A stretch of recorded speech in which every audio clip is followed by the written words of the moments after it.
देवरानी जिठानी। एक दिन शिवानी और प्रज्ञा रसोई में खाना बना रही होती हैं। तभी प्रज्ञा को रसोई में एक चूहा दिखता है और वो जोर से चिल्ला पड़ती है, दीदी वो देखो चूहा। वो डर के स्लैब पर चढ़ जाती है।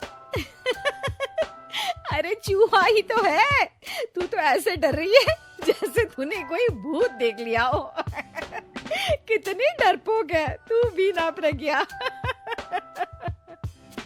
आप ज्यादा हंसो मत दीदी, हर इंसान को किसी न किसी चीज से डर लगता है। लगता होगा, पर मुझे तो किसी चीज से डर नहीं लगता। मैं तो बहुत बहादुर हूँ, पर तू हद कर दी भाई, एक चूहे से डर गई है। एक दिन प्रज्ञा अपने कमरे से बाहर निकल रही होती है और तभी शिवानी उसे पीछे से आकर डरा देती है। प्रज्ञा एकदम से उछल पड़ती है। दीदी ऐसे भी कोई मजाक करता है क्या? अरे जरा अपनी शक्ल तो देख, एकदम बैंगन की तरह नीली पड़ गई है। अरे मेरी देवरानी इतनी बड़ी डरपोक है, मुझे तो पता ही नहीं था। आप ऐसे चौंकाओगे तो कोई भी डरेगा ना। अरे नाना, कोई बहाना अब काम नहीं आएगा। आज से ना तुम्हारा नाम है डरपोक प्रज्ञा। शिवानी प्रज्ञा का मजाक उड़ाकर चली जाती है। प्रज्ञा शिवानी की मजाक उड़ाने की आदत से परेशान हो जाती है। जब देखो मेरा मजाक उड़ाती रहती है, इनकी शिकायत तो मम्मी जी से करनी ही पड़ेगी मुझे।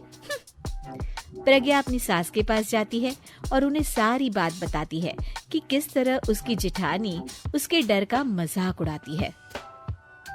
ओहो, तो बड़ी बहू को बड़ा घमंड है अपनी बहादुरी पर। कोई नहीं, अभी उसका घमंड तोड़ देते हैं। मेरे पास एक तरकीब है छोटी बहू, एक काम कर तू।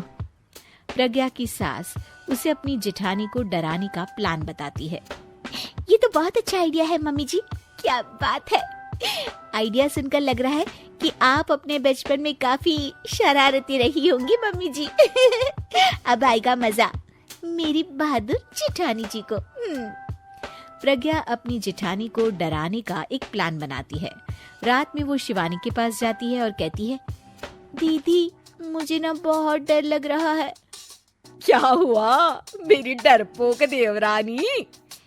दीदी मैं छत पर गई ना तो मुझे ऐसा लगा कि कोई वहाँ है। ऐसा लगा जैसे मुझे कोई वहाँ देख रहा था, जैसे कोई साया।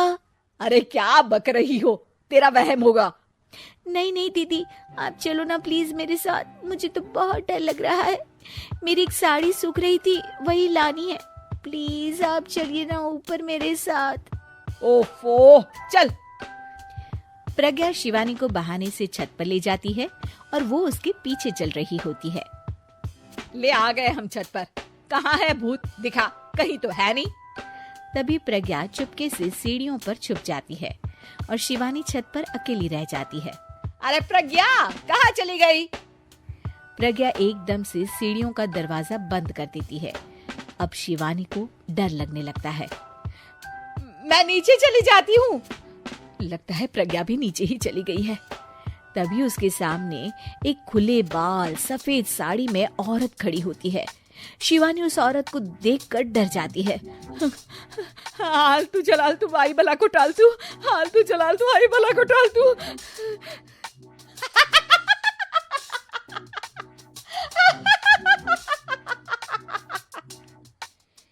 चुड़ैल की हंसी सुनकर शिवानी बुरी तरह डर जाती है। नहीं नहीं, मुझे छोड़ दो, भगवान के लिए मुझे छोड़ दो। नहीं नहीं नहीं नहीं नहीं नहीं नहीं, नहीं। मैं तुझे नहीं छोड़ूंगी, मैं तेरा खून भी जाऊंगी। तभी चुड़ैल की हंसी उसकी सास की हंसी में बदल जाती है।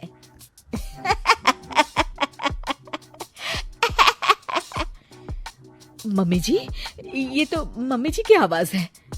शिवानी आंख खोलती है तो सामने उसकी सास चुड़ैल का मेकअप करके खड़ी होती है और प्रज्ञा और उसकी सास जोर जोर से हंस रहे होते हैं। क्यों मेरी बहादुर जेठानी जी, आप तो कहती थी कि आप किसी से नहीं डरती। ये तुमने अच्छा नहीं किया प्रज्ञा।